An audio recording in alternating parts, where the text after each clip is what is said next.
Yang terhormat, utusan surat-surat mahasiswa Fakultas Hukum seluruh Indonesia dan undangan lainnya yang kami hormati pula.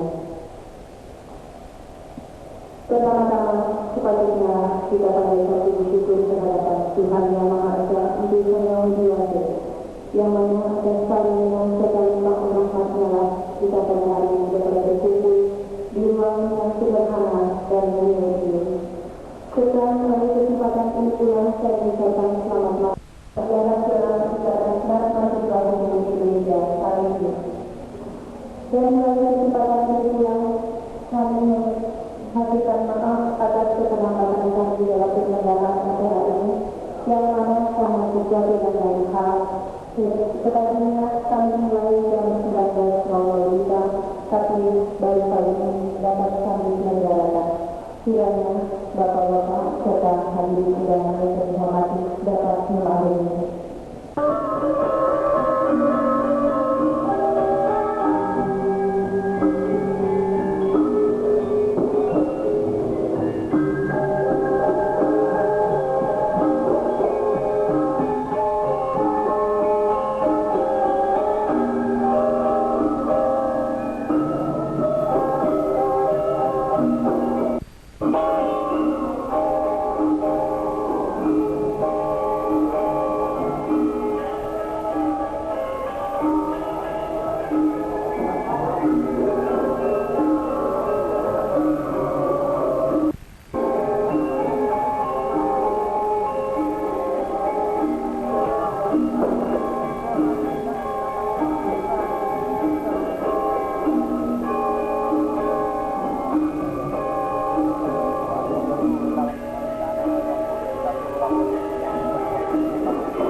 keselarasannya menurut hemat kami adalah tepat.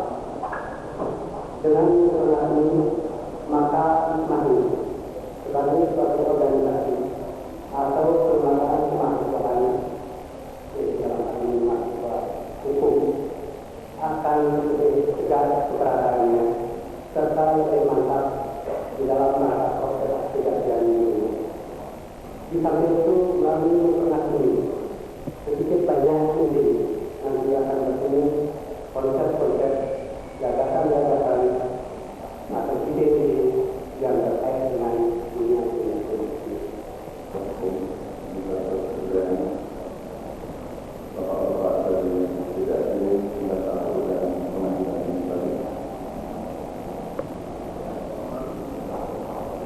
Para pimpinan Universitas dan Fakultas Pendidikan Universitas Udayana, sudah presiden atau pelaksana, saya akan mengucapkan seluruh dana kepada perguruan-perguruan tinggi, khususnya para bidang fakultas hukum yang telah memberi izin kepada para mahasiswanya untuk menghadiri informasi ini.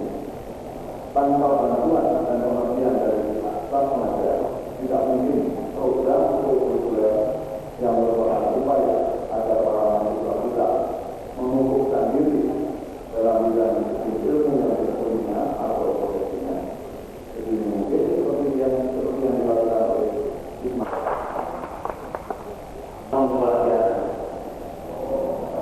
Wassalamualaikum warahmatullahi wabarakatuh.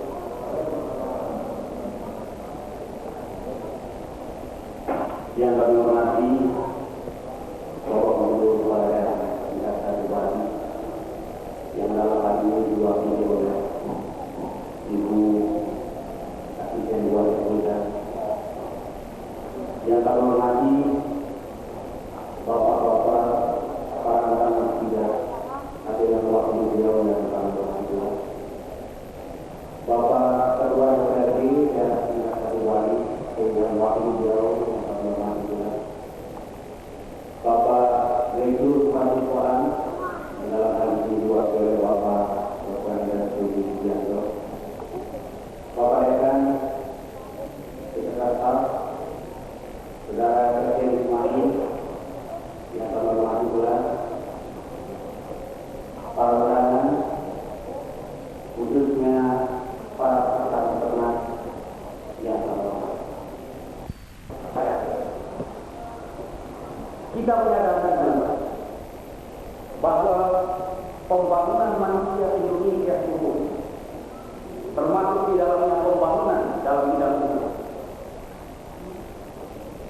Sebagaimana kita maklumi bersama telah dilakukan sejak mulai pelaksanaan pembangunan 5 tahun sampai sekarang. Kita juga menyadari yang terhormat Ketua DPRD Bupati atau yang beliau, yang terhormat Ketua Pengadilan Negeri Bali atau yang beliau, yang terhormat Direktur Kemahasiswaan atau yang beliau, Saudara Presiden ISMAHI yang kami hormati, para hadirin sekalian serta seluruh peserta acara yang hari ini dapat membantu dan merasakan lahirnya konsep-konsep baru dalam musyawarah ini. Hadirin sekalian, pembangunan yang sedang dilaksanakan di negara kita yang jelas bagi para mahasiswa kota adalah sangat yang bisa dirasakan dengan pembangunan berjalan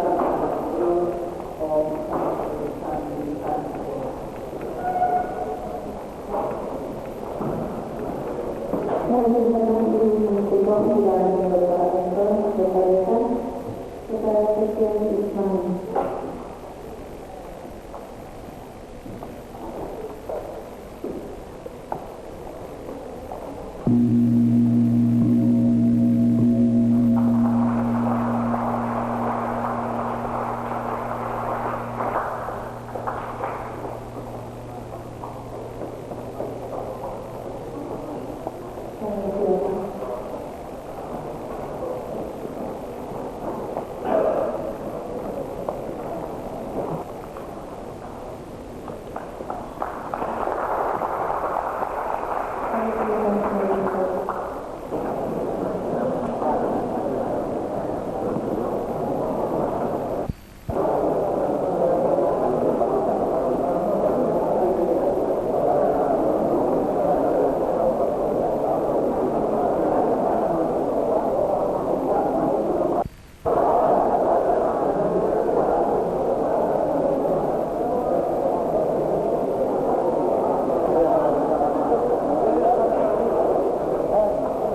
dimensi hukum. Ya Pak, artinya kalau sudah sampai itu kan belum Pak, yang sudah kita bilang gitu.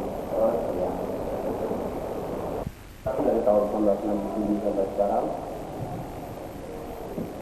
beliau juga sebagai dosen di Fakultas Hukum Universitas Pajajaran dari tahun 57 sampai sekarang. Riwayat pendidikan beliau, Master of Law, kawanan, didapat dari Yale University School of Law pada tahun 1955. Kemudian S1 beliau, sarjana hukum, beliau dapat dari Fakultas Hukum Universitas Indonesia pada tahun yang sama, tahun 1955.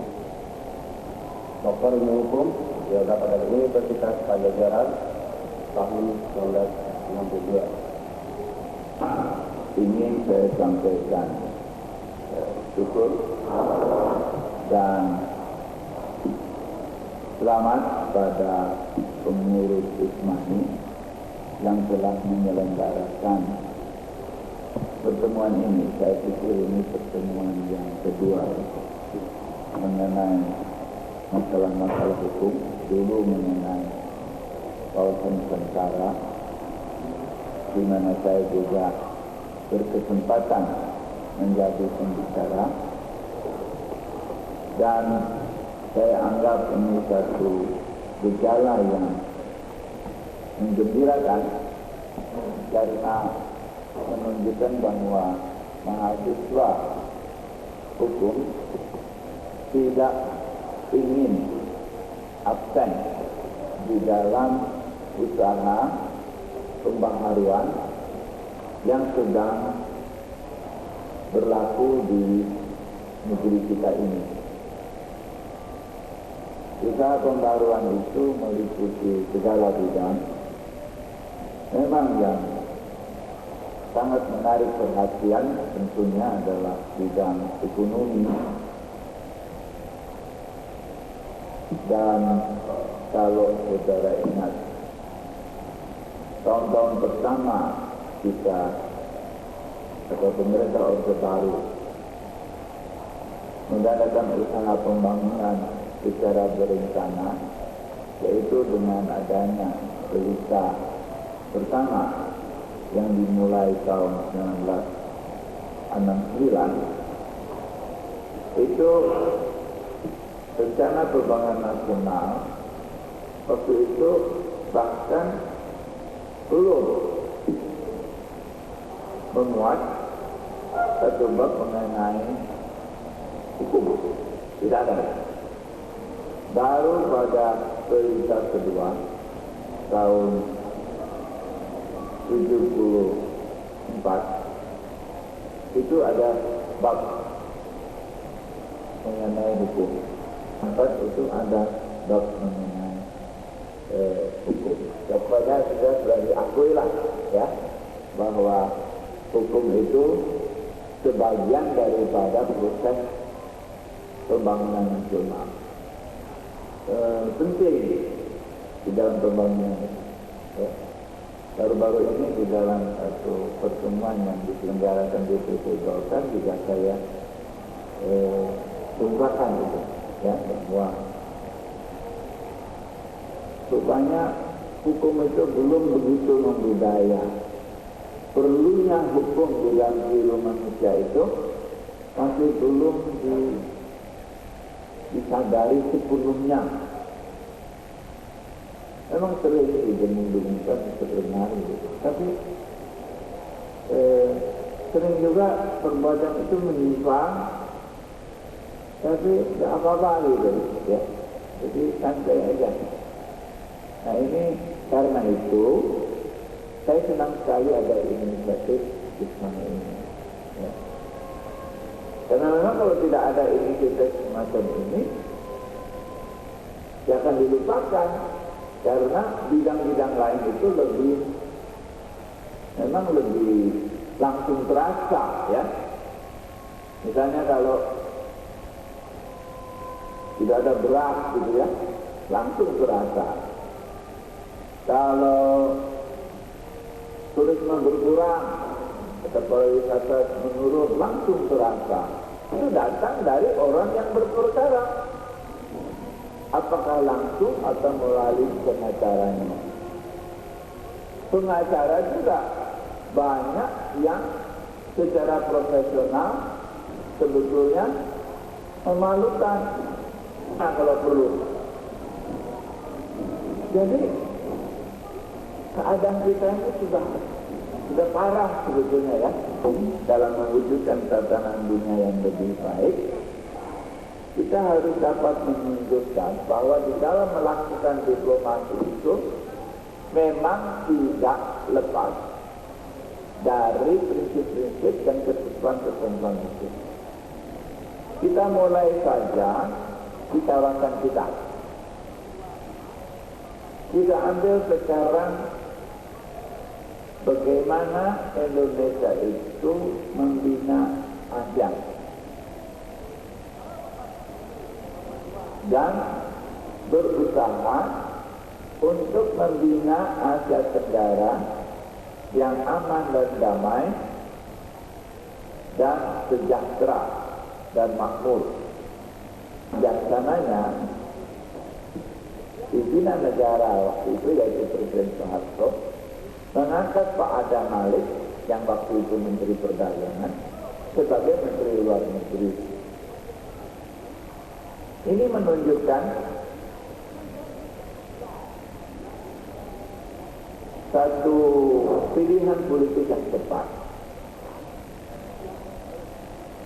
Diperlukannya bantuan dari Barat tidak berarti bahwa Indonesia bermaksud meninggalkan politik bebas aktif.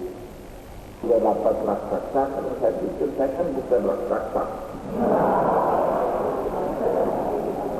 Habis kita dibodohin aja gitu, pakai rasio lagi ya. Satu adalah berusaha membuat satu wadah kerjasama bangsa negara Asia Tenggara untuk mencapai tujuan-tujuan yang tercantum dalam mukadimah. Keduanya, dengan satu perbuatan nyata demikian kita menunjukkan kita sudah meninggalkan politik konfrontasi. Kita ini sudah baik lagi. Kita orang baik, bukan orang yang mau berkelahi kanan kiri gitu. Jadi ASEAN itu penting sekali untuk pelaksanaan politik luar negeri Indonesia di Asia Tenggara. Karena kita sudah coba politik luar negeri yang memakai kekuatan konfrontasi itu dan gagal. Memang kita negara bukan negara industri yang kuat, yang maju, yang kaya. Kok mau macam-macam merubah dunia, konfrontasi sama Malaysia Singapura aja udah kepayahan, ya. Nah, melihat itu pemerintah Orde Baru ini cukup realistis.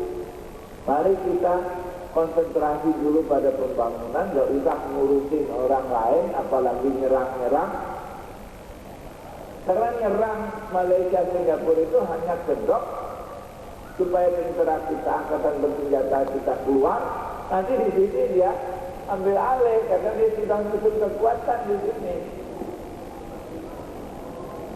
Abri kita cukup waspada, terutama angkatan daratnya. Tak pernah terjebak, ya. Karena itu pemerintah the objectives of ASEAN. Jadi dengan singkat deklarasi Bangkok itu dalam pasal pertama diulang, tetapi dalam bentuk pasal suatu treaty. Nah, disinilah ya, sesuai dengan judul ini. Kemudian pasal-pasal berikut itu berisikan apa yang tadi dalam ASEAN Concord. Bidang ini, bidang ini, bidang ini. Nanti dokumennya, saudara, nanti oleh pengurus Ismahi akan dicari di Jakarta. Bagi mereka-mereka yang mau menulis paper untuk apa ya, S1, S2. Doktor juga nanti bisa dipelajari itu. Tapi ada dokumen ketiga yang juga bersifat hukum, yaitu sesuai dengan pasal terakhir Declaration ASEAN Concord yang menyatakan kesepakatan kepala negara dan pemerintah ASEAN untuk membentuk ASEAN Sekretariat. Menteri-menteri luar negeri ASEAN di Bali itu kemudian menandatangani agreement, bukan treaty ya, kalau treaty itu kepala negara, agreement to establish the ASEAN Secretariat. Timbul pertanyaan, kenapa kepala negara ASEAN di tahun 76 di Bali berkumpul dan memutuskan untuk memberi bentuk hukum kepada aspirasi politik mereka? Coba kenapa? Kaitkan dengan tadi apa yang saya katakan di dalam pengantar yang agak panjang tentang mengapa kita memasukkan bab hukum dalam pembangunan. Karena kita ingin menjamin kepastian, kelanggengan daripada komitmen-komitmen, supaya bisa diperhitungkan langkah-langkah berikut, supaya tidak berubah-ubah lagi. Sebab kalau hanya deklarasi, nanti ada kepala negara baru, dia bikin deklarasi lain, hilang gitu. Sedangkan kalau itu satu treaty, sudah diratifikasi oleh parlemen, sudah menjadi komitmen. Perlu lagi, kalau yang namanya ngoyen jukin sebelum ngoyen kotak, Menlu Vietnam datang ke Indonesia tahun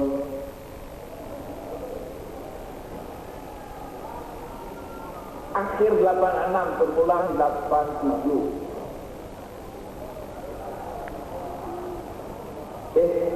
Nggak mungkin ya. Waktu itu nanti dulu, saya hitung kembali. Saya baru Menlu 77.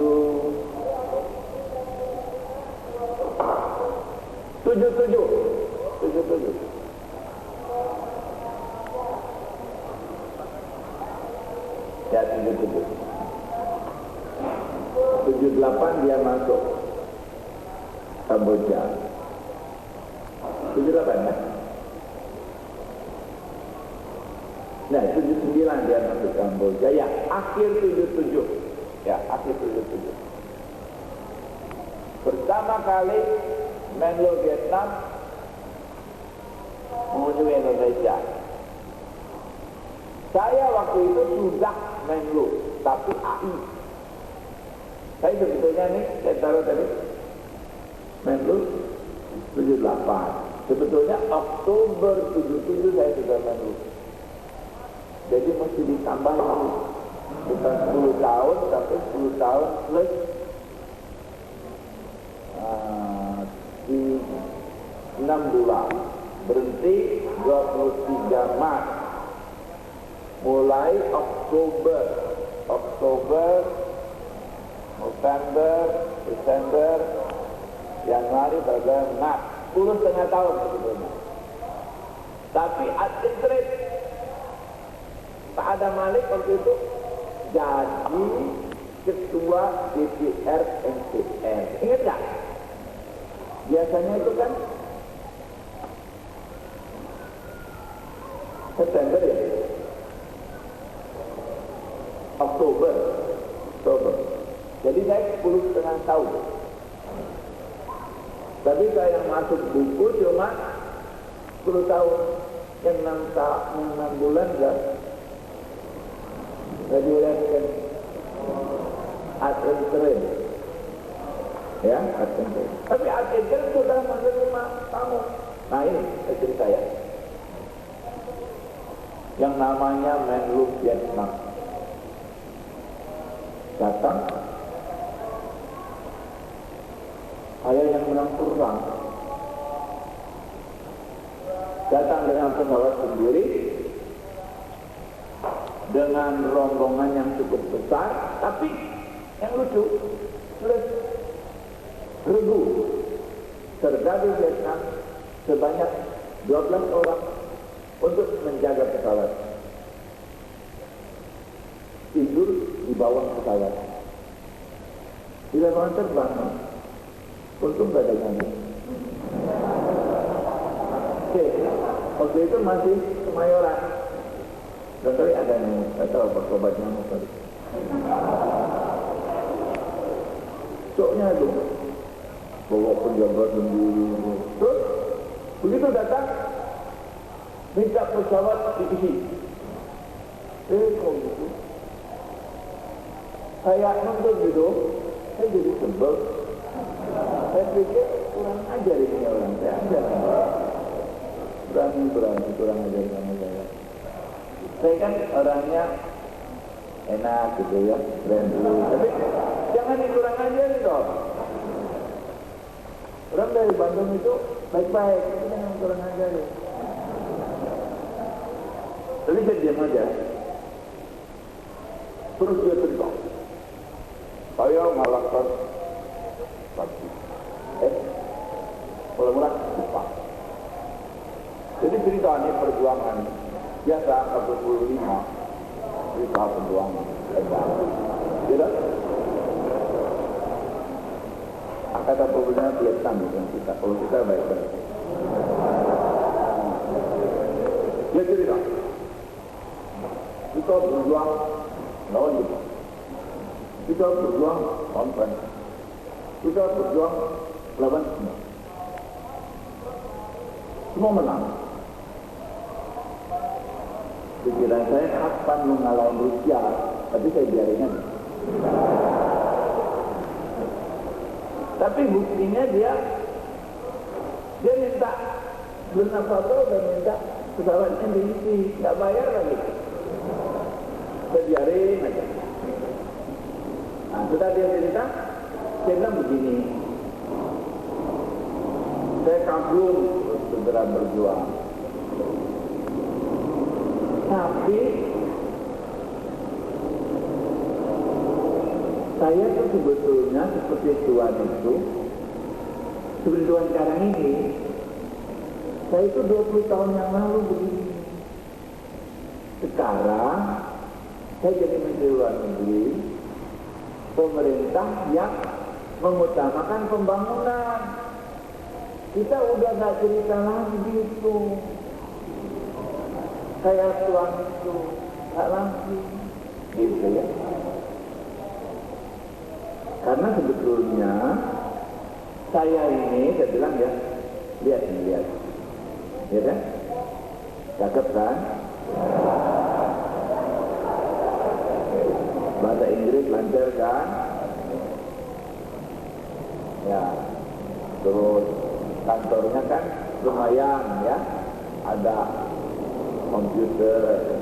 Tapi gini-gini saya bilang, dulu saya tentara pelajar Siliwangi, Batalion 3, Kompi 3, THP. Mimpin regu 12 orang tanpa pangkat. Karena dulu kita berjuang tidak pakai pangkat. Hampir mati. Tapi sekarang saya nggak ngomong itu. Bahkan banyak orang nggak tahu bahwa saya itu berjuang. Ya kan? Nggak perlu. Kau cerita sama saya gitu. Ya? Di wilayah Asia Tenggara ini, apakah ada hubungannya dengan keberadaan daripada Menteri Luar Negeri itu sendiri, misalnya Bapak Mokhtar dan Bapak Al-Assad dalam hal ini, ya hubungan dengan hal itu Pak. Tanggapan saya juga minta tanggapannya. Bapak tadi mengatakan bahwa Indonesia sebagai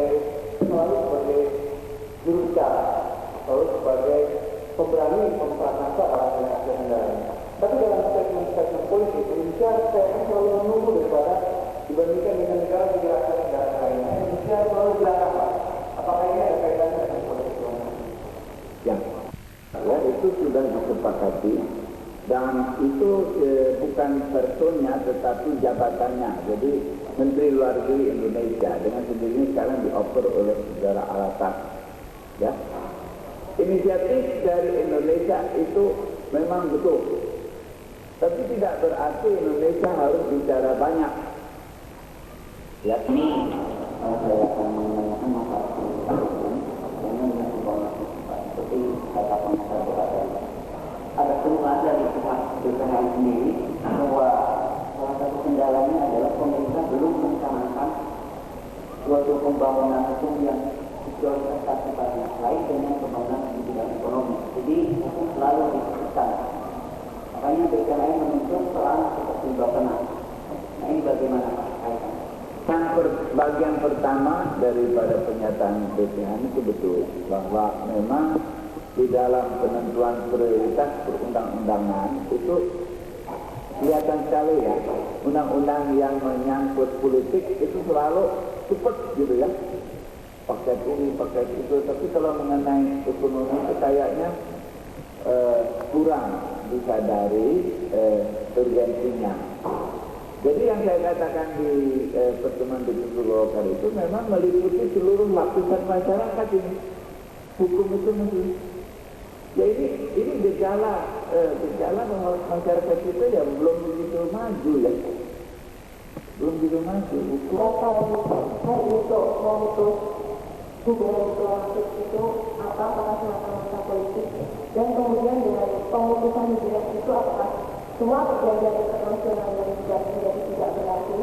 Kemudian dari sini apabila salah satu dan tentunya adalah juga itu di mana mereka mau menuntut atau Indonesia sendiri menuntut.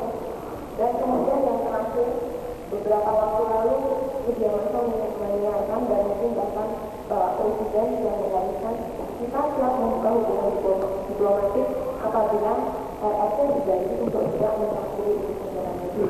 Nah dari sini ditinjau dari perjanjian internasional tak tertulis saya, perkataan kepala negara itu sendiri sudah mewakili negaranya.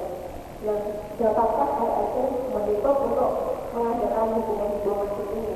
Karena secara langsung dalam PBB sendiri untuk mengadakan kerjasama antar bangsa, kita sudah pasti tidak akan mencampuri urusan dalam negeri negara. Terima kasih Pak. Ya, ngomongnya lapis. Baik, nomor satu yang sangat mendasar ya, tidak pernah terjadi pemutusan hubungan diplomatik. Yang terjadi adalah pembekuan ya. Dan yang perlu adalah pencairan. Yang menyebabkannya adalah anggapan pemerintah Indonesia yang sebetulnya yang didasarkan bukti-bukti yang ada bahwa pihak RRC langsung atau tidak langsung sudah terlibat dalam masalah G30S. Satu hal yang dibantah oleh RRC.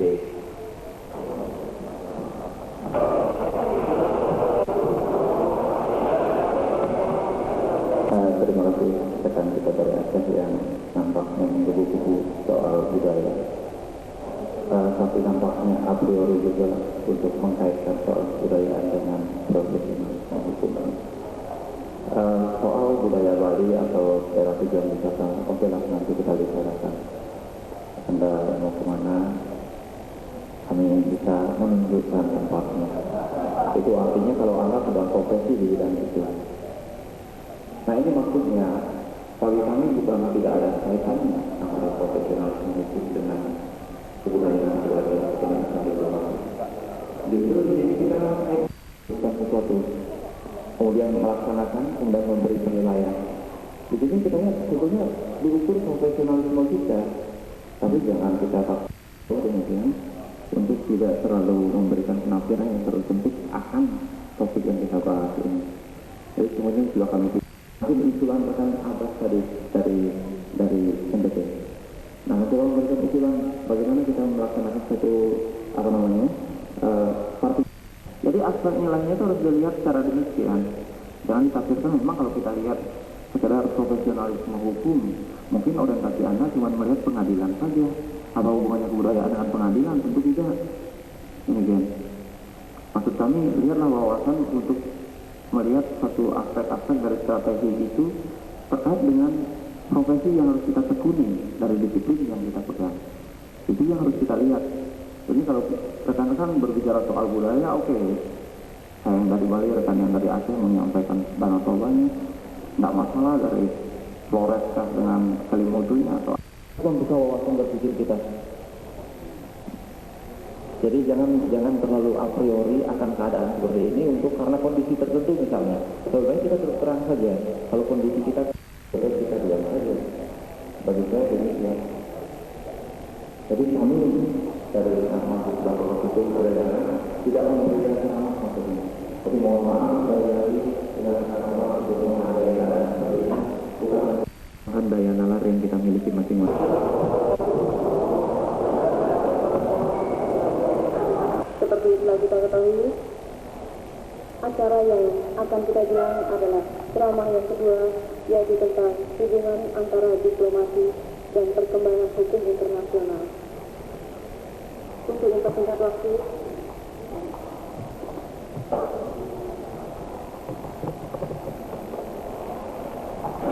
berada pada posisi sesi ketiga untuk berbicara dan membahas tentang hubungan antar diplomasi dan perkembangan hukum internasional.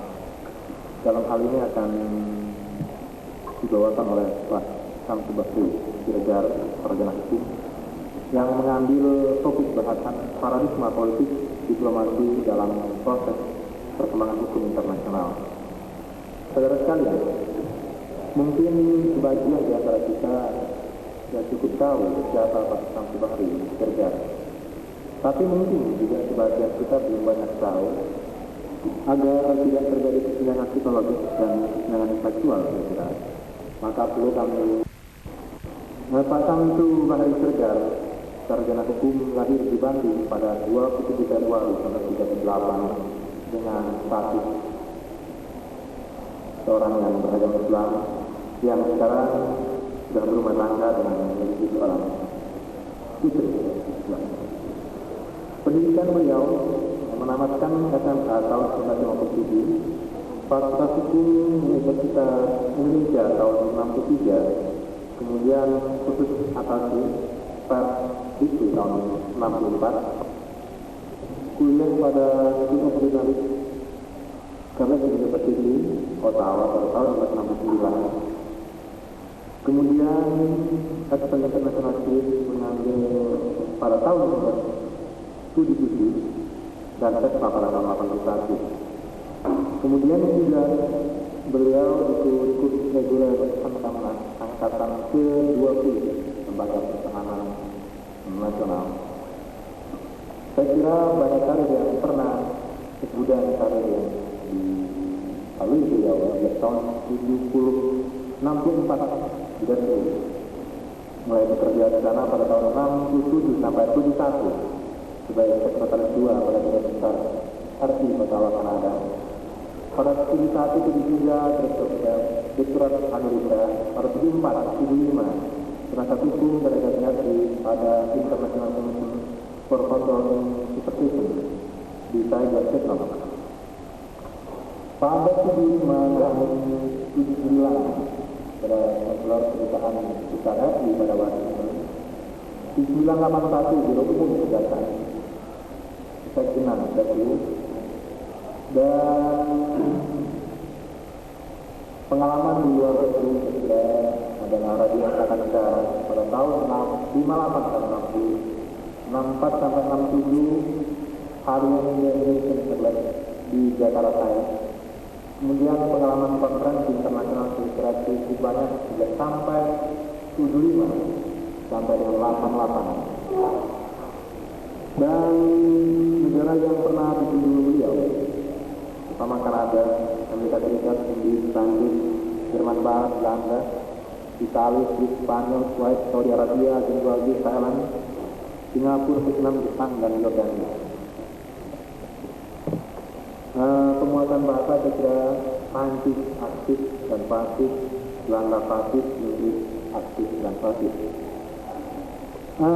Itu saya kira sejumlah latar belakang karir yang Syamsul Bahri pernah lalui, sehingga maka layak beliau untuk berbicara dalam forum hari ini atau malam ini tentang hubungan antara diplomasi dan perkembangan hukum internasional, yang coba mengambil tema bahasan tentang paradigma politik diplomasi.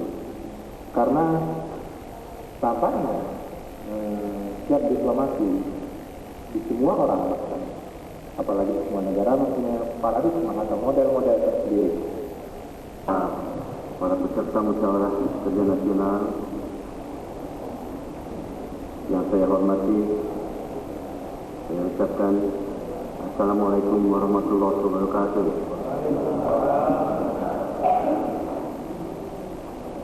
Sesuai dengan tugas yang diberikan kepada saya malam ini, baiklah saya mulai menyampaikan masalah yang saya kaitkan dengan tema dari musyawarah kerja nasional ini yang saya baca, yaitu mengenai diplomasi dan hukum dalam mewujudkan tatanan dunia yang lebih tertib. Ini suatu permintaan yang besar sesungguhnya. Kalau di order atau dipesan suatu hidangan, itu hidangan yang cukup luas, sehingga terpaksa saya membatasi di sini dari hal-hal yang lebih terkait dengan tugas-tugas saya dalam Departemen Luar Negeri, walaupun tidak seluruh dari masalah ini merupakan pencerminan dari apa yang dilakukan oleh Departemen Luar Negeri. Makanya kita berpikir di dalam teori politik dan dari segi falsafatif. Sebab saya lihat di sini untuk menjawab dari tema itu, kita akan menemukan 4 pokok yang harus dibahas. Yang pertama adalah mengenai diplomasi. Diplomasi itu sendiri adalah cabang dari politik internasional atau international politics.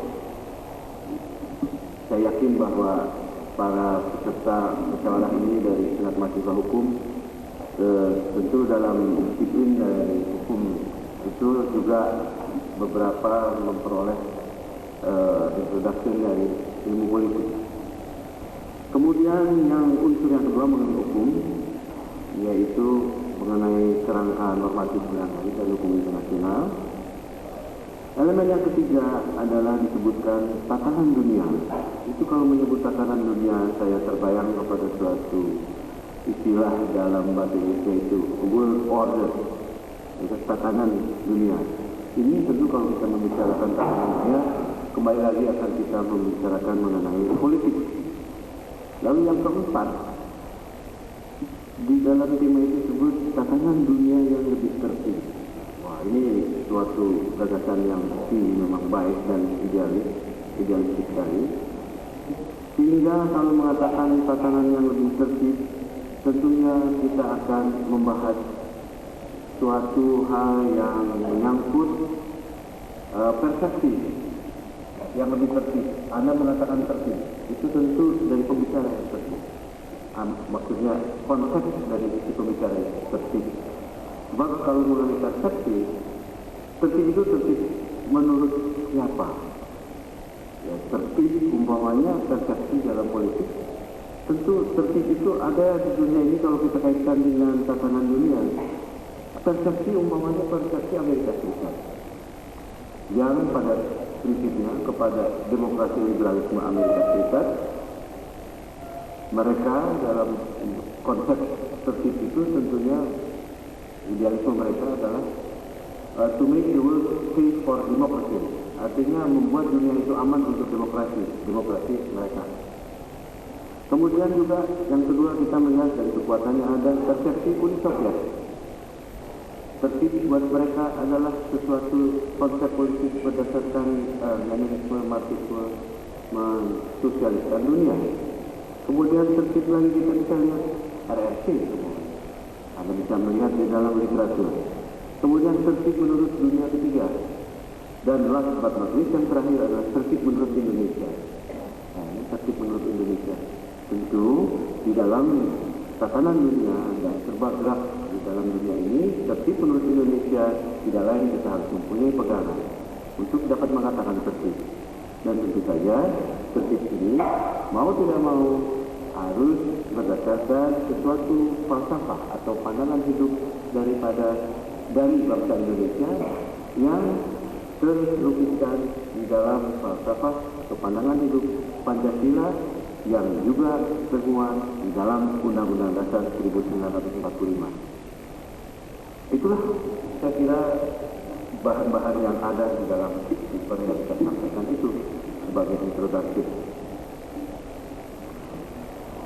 Pendekatan yang saya lakukan lebih banyak kepada pendekatan dari ilmu politik. Nah, kalau Anda mengharapkan negara malam ini saya membahas gerakan normatif dan hukum internasional, itu sulit buat saya mengingat saya harus menjelaskan mengenai diplomasi sendiri. Namun demikian, di sana sini nanti dalam perkembangan kita melihat di mana sebetulnya letak hubungan, maksud saya di dalam hubungan internasional, di dalam politik internasional, di mana sebenarnya letak dari hukum internasional dan bagaimana hukum internasional bisa mempunyai ruang gerak. Ya? Itulah kira-kira perilaku negara berwujudkan kepentingan nasional, dan kepentingan nasional ini akan lebih banyak menentukan perilaku dari negara itu. Dengan perkataan lain, struktur kekuatan sosial politik internasional merupakan kendala terhadap perkembangan kaidah internasional. Mengapa demikian? Yaitu tadi anggota masyarakat internasional dengan kekuatan politik yang ada itu mempunyai kebebasan, sehingga kita melihat bahwa adanya kebebasan dari masing-masing untuk memperjuangkan kepentingan nasional, keamanan nasional, justru merupakan kendala terhadap perkembangan dari hukum internasional. Sebagai contoh, soalnya supaya konkret saja bahwa kalau kita lihat di dalam piagam perserikatan bangsa-bangsa, tindakan kekerasan dengan bersenjata atau perang itu adalah sesuatu perbuatan, katakanlah menurut piagam perserikatan bangsa-bangsa itu adalah suatu hal yang dilarang, outlaw, perbuatan yang di luar hukum. Namun kita masih melihat bahwa itu apa yang dilakukan selama ini di dalam percaturan politik dunia, masih juga negara-negara itu melakukan kekerasan bersenjata, melakukan kekerasan bersenjata dalam pengertian sebetulnya kan sudah bertentangan dengan piagam PBB. Para anggota PBB sendiri yang merupakan anggota dan yang mengatakan patuh kepada piagam PBB, namun tetap dilakukan yang menjadi satu kontradiksi. Anda akan mengatakan kenapa itu masih dilakukan? Lalu Anda mengatakan juga pertanyaan berikutnya, bukankah sebagai organ dari organ utama PBB ada Mahkamah Internasional? Siapa yang salah sebagai mahkamah? Namun Anda ingat lagi, Mahkamah Internasional itu beroperasi atau mempunyai wewenang selama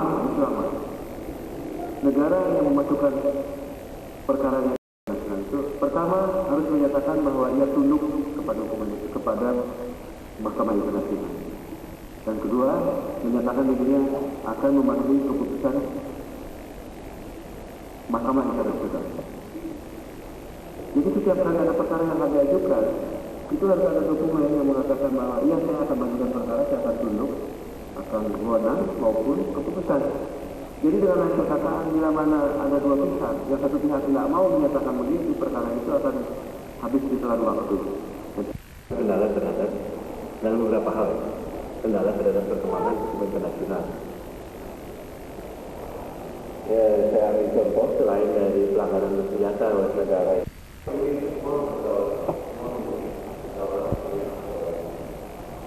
Namun kemudian dalam persoalan itu bertanya, apakah itu sama dengan negara besar? Mungkin saya kira kita sekali Ampera. Dari Sinetro. Dari Tarka mana? Saudara. Ya. Sorry. Ya, ya, ya. Terus?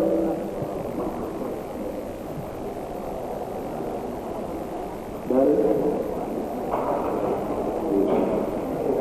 satu lagi. Ya, dari namanya? Tiga. Pertama arbitrase permanen. Kan mungkin dapat saya gambarkan adalah masalah sistem perwakilan internasional, Pak. Jadi dalam hukum perdata internasional ini dikaitkan dengan pernyataan bahwa mengenai organ legislatif yang tidak ada yang tidak bisa berperan dalam artian untuk menyelesaikan sengketa-sengketa internasional. Saya pernah mendengar bahwa sistem arbitrase permanen adalah sistem yang paling tepat dalam penyelesaian kasus perdata. Jadi bagaimana pendapat Bapak kalau tidak sistem arbitrase permanen ini kita terapkan untuk menyelesaikan masalah internasional? Jadi kelemahan atau kelebihan dari sistem tersebut. Dan masalah ketiga adalah pembagian tugas antara KBRI dan PTRI khususnya di wilayah Riau atau Medan. Terima kasih. Assalamualaikum warahmatullahi wabarakatuh. Kepentingan nasional itu bertentangan ataupun kepentingan nasional itu mau tidak mau harus dijalankan di dalam melakukan berkaitan dengan hukum internasional.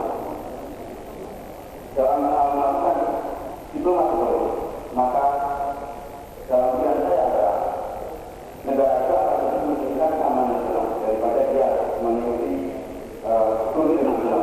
Dan pun dalam melakukan kepentingan nasional dia akan tetap tidak terlepas dari kewajiban negara. Jika terjadi demikian, maka bagaimana akan terjadi? Sejauh mana hubungan antara diplomasi dengan tatanan internasional? Ya, dalam hal ini dalam membahas suatu hukum internasional tidak bisa menutup mata terhadap realitas struktur kekuatan politik yang diterjemahkan menjadi suatu tatanan internasional atau international system. Jadi kita melihat ada, kalau kita memang approach-nya dari hukum internasional, sini ada hukum internasional. Lalu ada suatu wilayah ruang gerak dari hukum internasional, dalam ruang geraknya itu adalah tatanan internasional. Dan justru memang diplomasi ini menjurus kepada suatu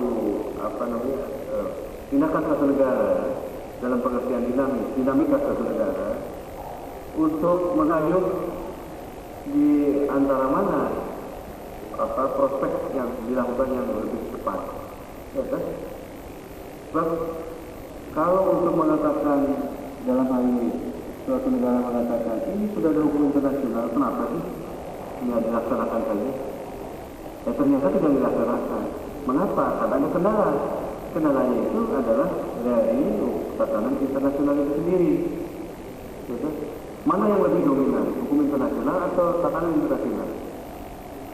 Saya lebih cenderung melihat bahwa tatanan internasional pada akhirnya yang berbicara. Jadi saya bukan seorang pesimis mengatakan itu hukum internasional tidak cerita saja mau tidak. Manusia itu kan selalu hidup dengan ada idealisme. Harus ada order, harus ada tertib. Ya kan? Bagaimana masyarakat diatur dan sebagainya. Tetapi mengatur masalah internasional tidak mudah dengan begitu saja.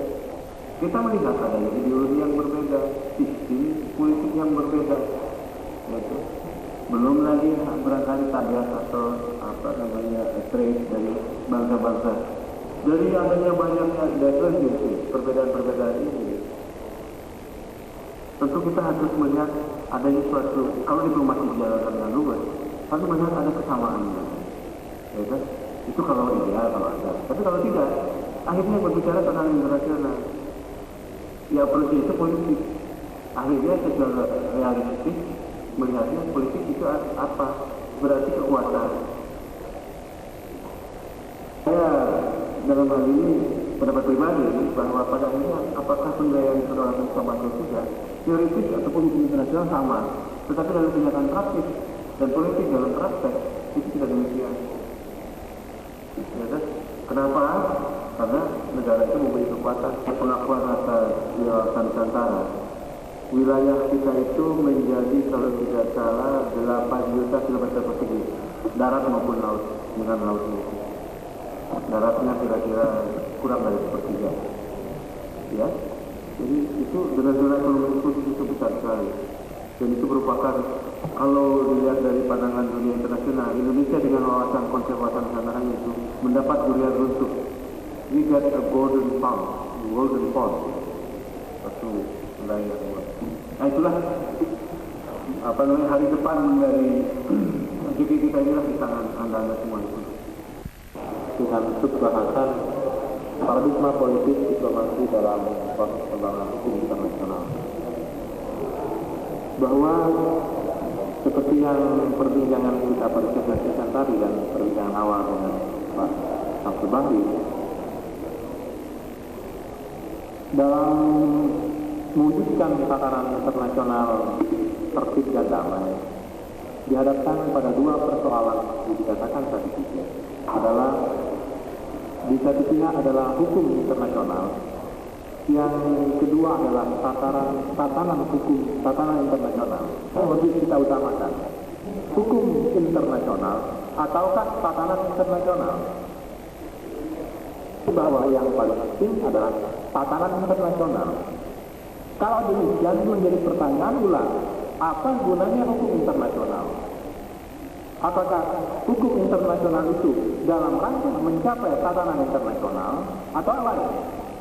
Kalau tujuan hukum internasional adalah dalam rangka mencapai tatanan internasional, maka berarti kalau kita memilih dua alternatif tadi, maka dimensi hukum internasional tidak lagi relevan buat kita dan buat kalangan internasional. Karena tujuannya telah tercapai dengan tidak melalui hukum internasional, yaitu melalui diplomasi. Dan kehilangan rasionalitas dan objektivitas dari kekuatan diplomasi itu.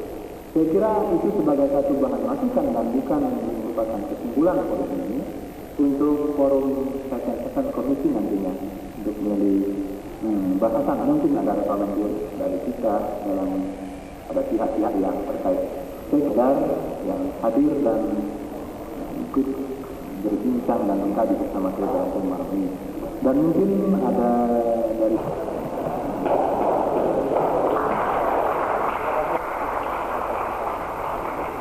semoga musyawarahnya mencapai sukses.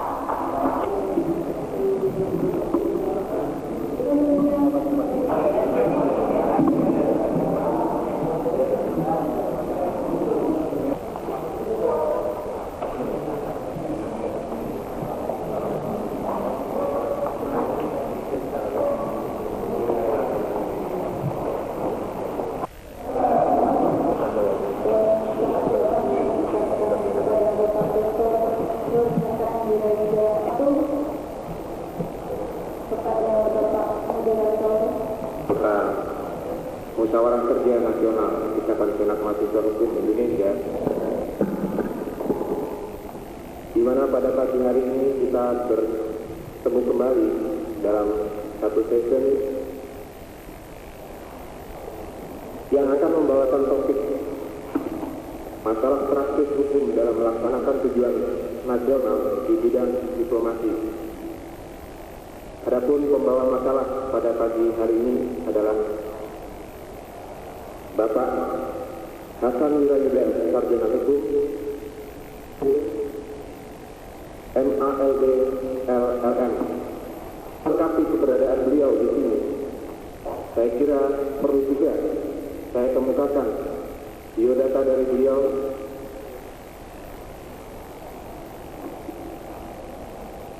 Yaitu bahwa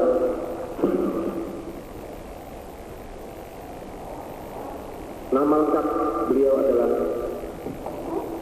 Hasan Wirayuda, lahir 9 Juli 1948 Jabatan yang disandang pada saat ini adalah Kepala Subdit Perjanjian Teritorial, Urusan Perjanjian, Hukum Kelautan, Angkasa, dan Lingkungan pada Direktorat Perjanjian Internasional Departemen Luar Negeri. Karir beliau dimulai di pemerintahan pada bulan April 1972 sampai Juni 1973 pada perusahaan negara. Juni 1973 di Departemen Luar Negeri hingga sekarang. Riwayat pendidikan: menamatkan sarjana hukum pada Fakultas Hukum Universitas Indonesia tahun 1971. Sertifikat dalam bidang diplomasi beliau peroleh dari Oxford University Foreign Service Program Inggris pada tahun 1975 sampai 1976. Gelar MALD, Master of Arts in Law and Diplomacy, diperoleh dalam hal ini dalam bidang politik dan hubungan internasional pada Fletcher School of Law and Diplomacy di Boston, Amerika Serikat pada tahun 1982 sampai 1984. Gelar LLM atau Master of Law diperoleh di Harvard University School of Law, Boston pada tahun 1985. Doctor of Juridical Science atau SJD dalam bidang hukum internasional pada University of Virginia School of Law di Charlottesville, Virginia pada bulan Januari 1988. Jadi masih beberapa bulan. Sedangkan topik disertasi beliau adalah Political Implication of the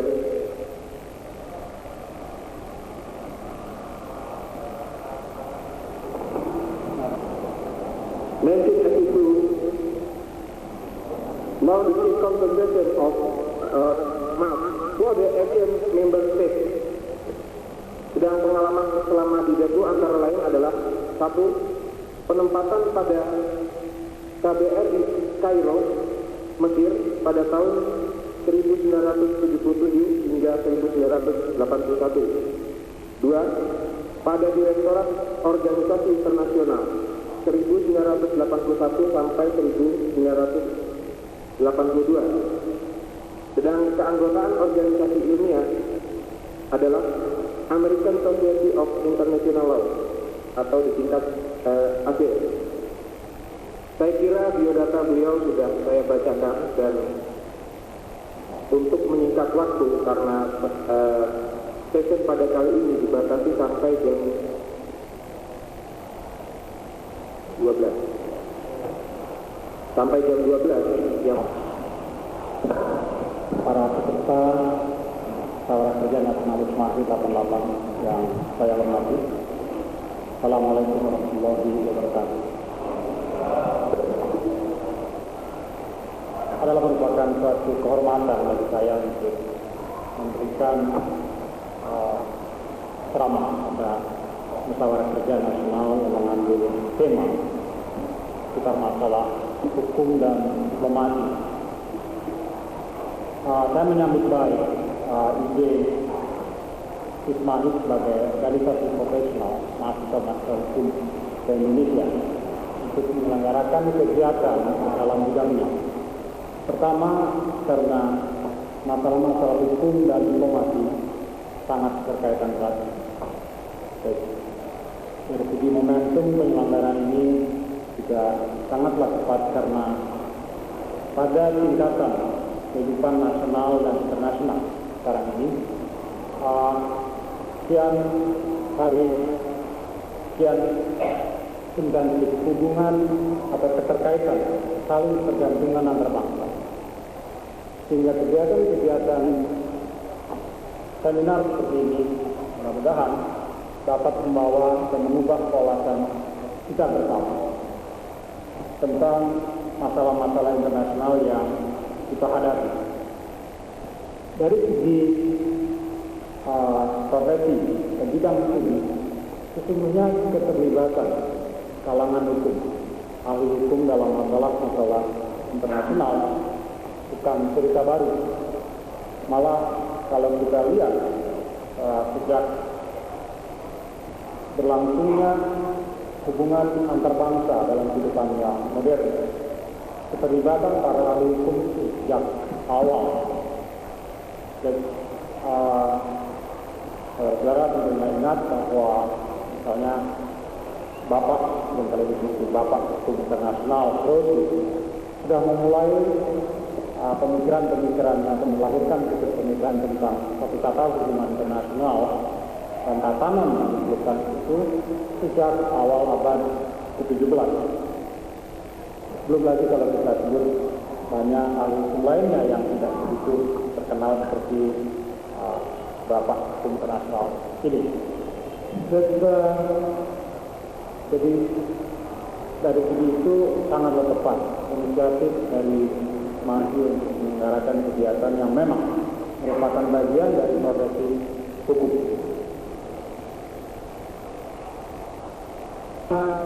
Saya diminta untuk memberikan ceramah pada pagi ini dengan topik masalah-masalah praktis di bidang masalah dalam usaha mewujudkan tujuan nasional di bidang diplomasi.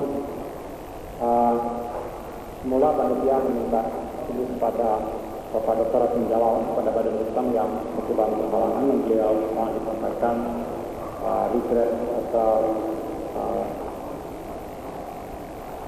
rasa penyesalan beliau tidak menghadiri dan dapat menghadirkannya karena sedang dalam terlibat langsung pada usaha pewujudan tujuan nasional di bidang hukum. Beliau mungkin berada di Indonesia pada preparation committee dari Law Policy Convention di New York tetap bukan di Princeton dan lain-lain.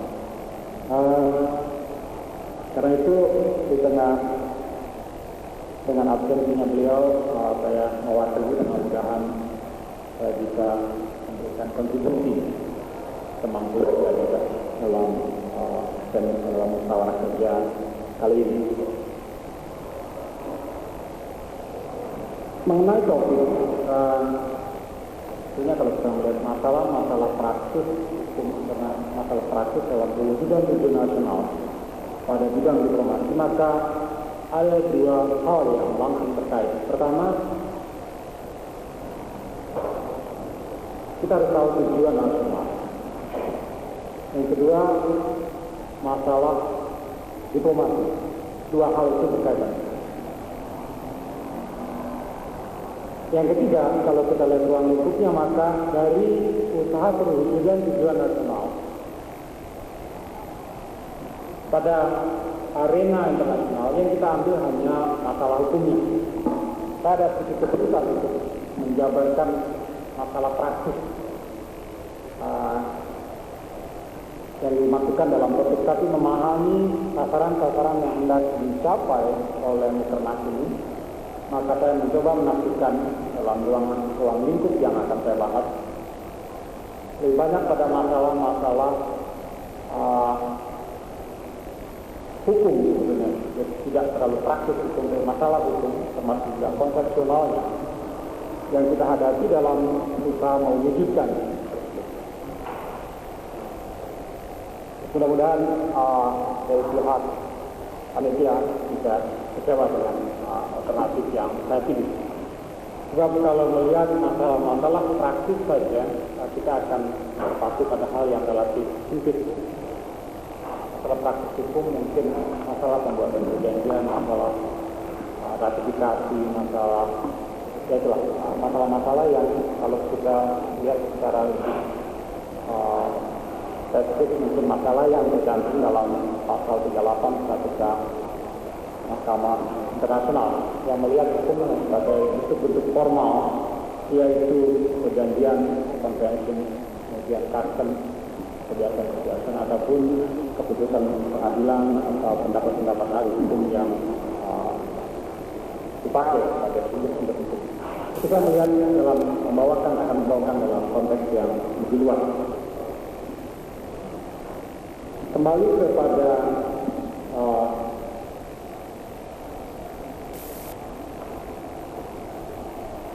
penyelenggaraan pembagian waktu, saya berharap dapat menyajikan dalam 2 jam pertama, 1 jam berikutnya untuk saya jawab yang saya tangkap dari apa yang diarahkan oleh saudara pengarah dan moderator.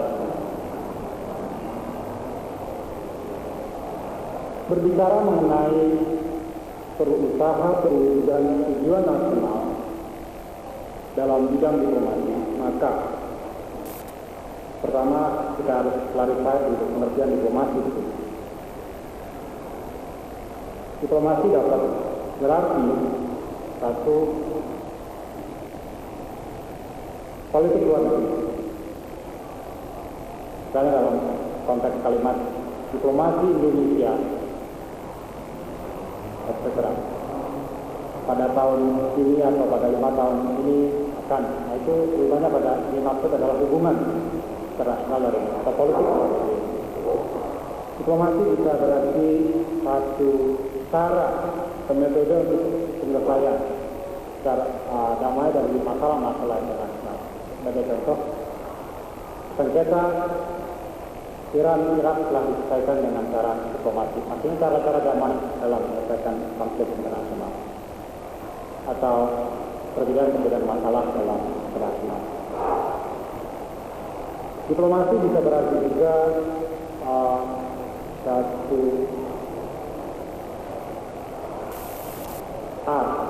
seni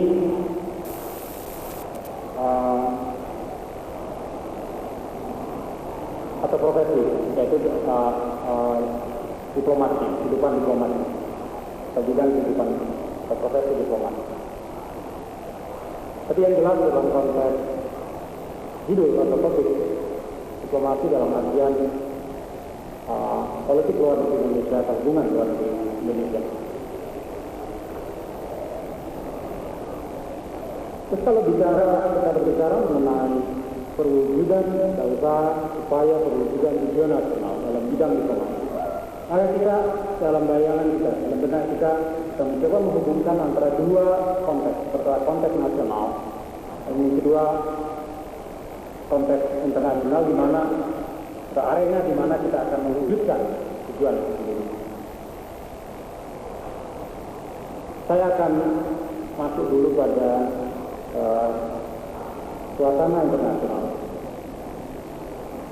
Pemahaman ini penting karena upaya mewujudkan tujuan nasional itu tadi tidak dilakukan dalam arena yang vakum, dalam arena yang tidak ada apa-apanya lagi, pada satu sistem atau tatanan yang ada atau tatanan yang akan ada.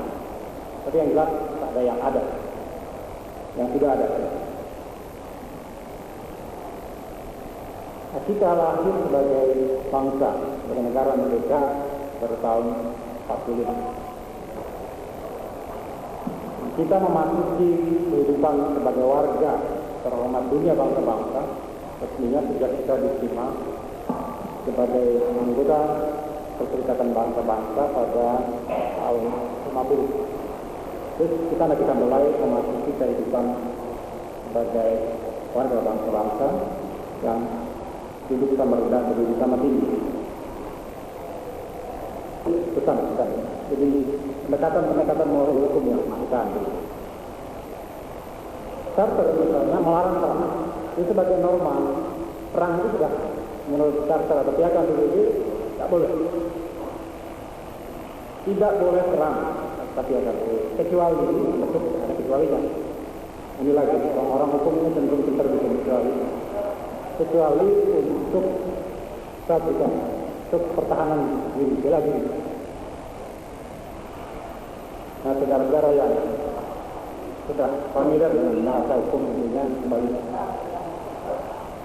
bela diri ini juga macam-macam. Kita bisa minta atau orang bisa mengadakan ini perang untuk bela diri juga. Tapi yang prinsip dalam kaitan ini adalah bahwa peranan hukum diberikan. Jadi kalau dulu menekankan pada aspek-aspek balance power kolektif dalam konteks piagam individu dan PBB, peranan hukum diberikan lebih besar dengan menekankan bahwa sebagai norma perang dilarang. Peranan hukum di sana.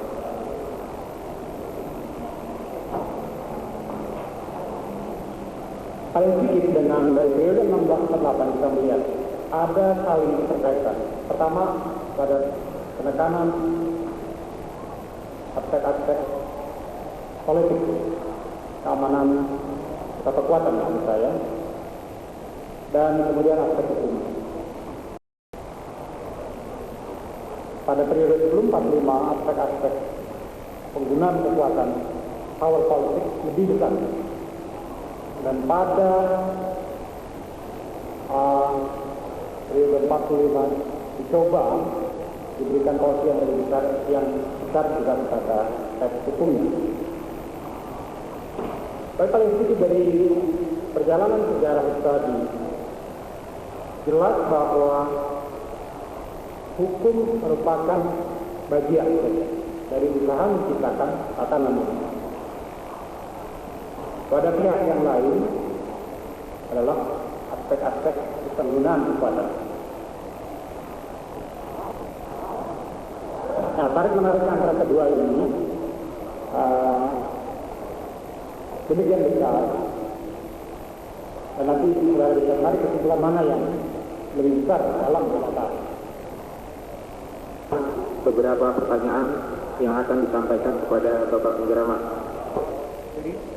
Dari India, saya tertarik sekali dengan materi yang disampaikan bahwa ada 3 poin yang dapat kami tarik dari sana.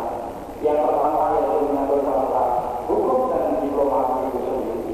Kemudian yang kedua kaitannya dengan tujuan nasional, melalui dua yaitu tatanan nasional sendiri dan tatanan dunia. Yang ketiga adalah kaitannya dengan proklamasi.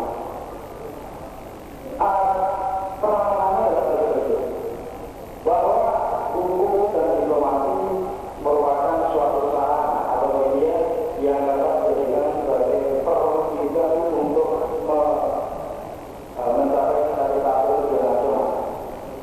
Adapun sekarang kita lihat mengenai hukum dan diplomasi sendiri bahwa di dalam negeri kondisi dan dalam negeri sendiri kami minta refleksi dari hukum. Apakah ini juga pada swadaya ataupun swadaya atau swadaya dan sekaligus dengan konsekuensinya. Ini yang pertama. Kemudian yang kedua yang menyangkut masalah tujuan nasional, yaitu aspek tatanan nasional dan tatanan dunia. Di sana untuk menjelaskan mengenai adanya aspek keadilan. Nah, saya ingin tahu sejauh mana meskipun mengenai keadilan itu sendiri yang berdasarkan kepada kebenaran umum atau kebenaran hati. Jadi menyangkut kebenaran hati, kemudian kebenaran umum, di dalamnya ada suara dan kewawasan lingkungan.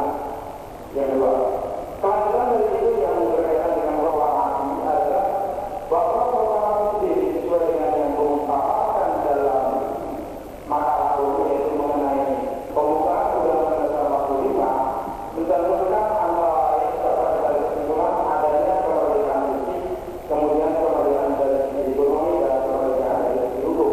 Nah, kendala-kendala ini bagaimanakah atau sejauh mana dapat mempengaruhi hukum dan diplomasi itu dalam rangka mewujudkan tujuan nasional. Sekian, terima kasih. Assalamualaikum warahmatullahi wabarakatuh.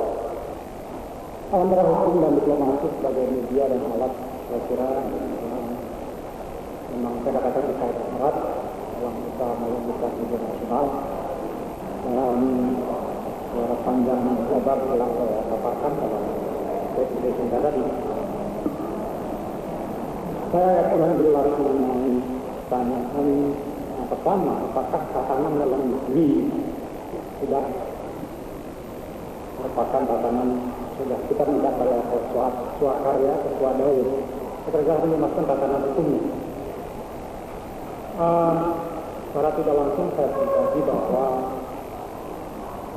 kalau tanya saya bilang belum memadai. belum memadai. Tidak hanya karena kita masih memiliki produk-produk lama yang sudah tidak sesuai lagi, tidak perlu ditinjau dan dirumuskan tatanan baru. Ini perkembangannya agak lambat.